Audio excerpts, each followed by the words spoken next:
Bienvenue dans le podcast Lawher, le podcast qui vous permet de démystifier le droit et de le rendre accessible dans votre aventure entrepreneuriale en tant qu'entrepreneuse. Parce que dans Lawher, on pense que le droit et l'avocat doivent être les alliés de la réussite entrepreneuriale des femmes. On parlera donc d'entrepreneuriat, de cerveau reptilien, de contrat, de sororité ou encore de Beyoncé. Bonne écoute à toutes! Bonjour à toutes et bienvenue dans Lawher, le podcast qui vous accompagne dans votre aventure entrepreneuriale avec des conseils juridiques clairs et accessibles. Je suis Estelle Bi, avocate en droit des affaires et aujourd'hui, je voulais revenir aux basiques, aux questions qu'on me pose régulièrement dans mon exercice. Je voulais vous parler de 5 erreurs courantes que font beaucoup d'entrepreneuses lorsqu'elles choisissent leur statut juridique et qui peuvent leur coûter extrêmement cher. Le choix du statut, c'est une décision clé et fondamentale pour votre activité, pour votre business.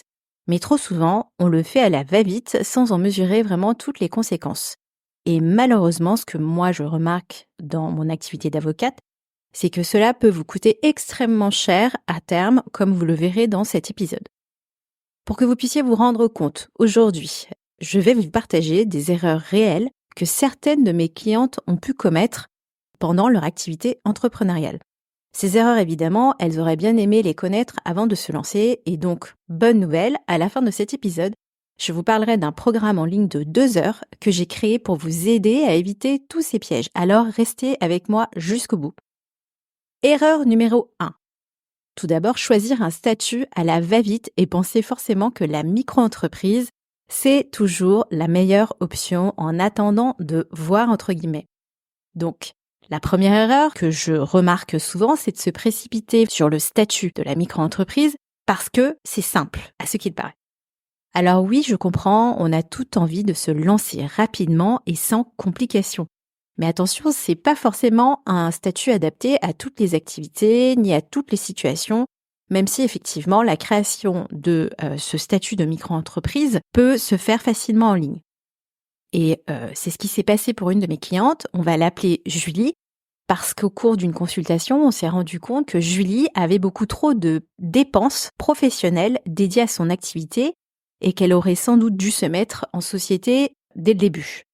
Donc en général, si vous avez beaucoup de dépenses en termes d'investissement et que vous avez un peu de temps devant vous avant de générer du chiffre d'affaires, il est possible en réalité que la micro-entreprise ne soit pas le statut qui soit le plus adapté à vos besoins. C'est d'autant plus vrai si typiquement, vous souhaitez bénéficier de vos droits au chômage, une autre raison qui va faire que ce n'est pas forcément la micro qui vous conviendra. Donc Julie, dans mon exemple, s'est donc rendue compte que si elle s'était mise en société depuis le début, peut-être qu'elle aurait pu payer moins d'impôts parce que de toute façon, elle avait justement généré un résultat quasi nul sur sa première année d'activité entrepreneuriale. Même chose sur cette question de micro-entreprise. Pour une autre de mes clientes avec qui on avait fait le calcul, on s'est rendu compte typiquement que les cotisations sociales étaient moins chères pour elle en passant en société. Donc encore une fausse croyance, vous voyez, sur l'avantage d'être en micro pour payer moins de cotisations sociales possibles. Donc dans mon programme, je vous expliquerai comment faire pour calculer ce qui est avantageux pour vous ou non en fonction de votre situation pour éviter tous ces pièges financiers. Erreur numéro 2, ne pas s'informer suffisamment sur les conséquences fiscales qui peuvent vous coûter cher. Alors vous pensez effectivement, lorsque vous êtes en micro, que ça peut être simple de passer par un prélèvement automatique sur une partie de votre chiffre d'affaires. Quand vous êtes en micro-entreprise, ce qu'on vous vend, c'est que typiquement, vous pouvez vous acquitter de votre impôt via un prélèvement d'un pourcentage minime. Et c'est justement sur cette question de prélèvement que ça peut devenir un peu dangereux. Alors oui, j'en avais déjà parlé un peu sur les réseaux sociaux, mais pour une de mes clientes, donc ma cliente Camille, donc freelance, atteignant un chiffre d'affaires de quasi 100 000 euros sur l'exercice, avait choisi d'opter pour le versement forfaitaire libératoire sans vraiment en comprendre le mécanisme. Donc elle pensait pour elle que c'était plus simple de s'acquitter directement de son impôt parce que en fait souvent ce qui se passe, moi lorsque je reçois mes clientes au cabinet, c'est qu'elles vont me dire moi j'ai choisi ce statut, cette option pour payer directement les impôts tous les mois par souci de facilité administrative. Sauf qu'en réalité, ce qu'elles ne savaient pas, c'est qu'elles n'y avaient pas droit parce que ses revenus dépassaient un certain seuil. Donc résultat, après un rapide calcul en consultation avec moi, on s'est rendu compte qu'il lui restait 15 000 € d'arriérés d'impôts. Et forcément, elle était embêtée parce elle était enceinte et en plus, elle avait donc comme projet d'acheter un appartement avec son nouvel amoureux. Donc, ne pas comprendre ce qui se passe au niveau des impôts, c'est clairement le genre d'erreur qui peut vous coûter cher, littéralement. Ne pas s'informer en amont peut avoir des conséquences extrêmement graves sur vos finances, mais aussi sur vos projets. Donc, dans mon programme, je vous expliquerai comment choisir le régime fiscal le plus avantageux et surtout comment éviter ces pièges pour ne pas vous retrouver avec une facture salée à cause d'une mauvaise information ou bien d'une absence d'information. Erreur numéro 3, ne pas prendre en compte la question du régime matrimonial. Donc, un autre piège qui est souvent sous-estimé, c'est de ne pas intégrer sa situation personnelle, notamment la composante mariage dans le choix de votre statut. Donc, par exemple, si vous êtes marié et sous le régime de la communauté, un certain nombre de dettes professionnelles peuvent quelquefois affecter votre patrimoine commun. Et attention, quelquefois, ça va marcher dans les deux sens. Si votre entreprise se développe bien, ça peut avoir un impact inattendu. Et là, je vais vous parler d'un cas client que j'ai eu, une cliente que j'ai reçue en consultation et qui typiquement voulait divorcer. Son entreprise générait donc du chiffre de manière plutôt honorable. Et en fait, elle n'avait jamais pensé aux conséquences du régime matrimonial sur la valeur de sa boîte. Et donc, elle s'est retrouvée dans une situation où elle devait, justement, dans le cadre du divorce, verser la moitié de la valeur de son entreprise à son futur ex-conjoint, parce que mariée sous le régime de la communauté.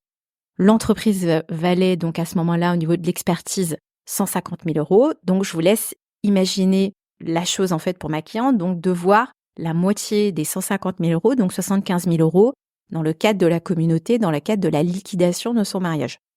Donc c'est une question délicate, cette question du régime matrimonial, du choix du régime matrimonial plutôt.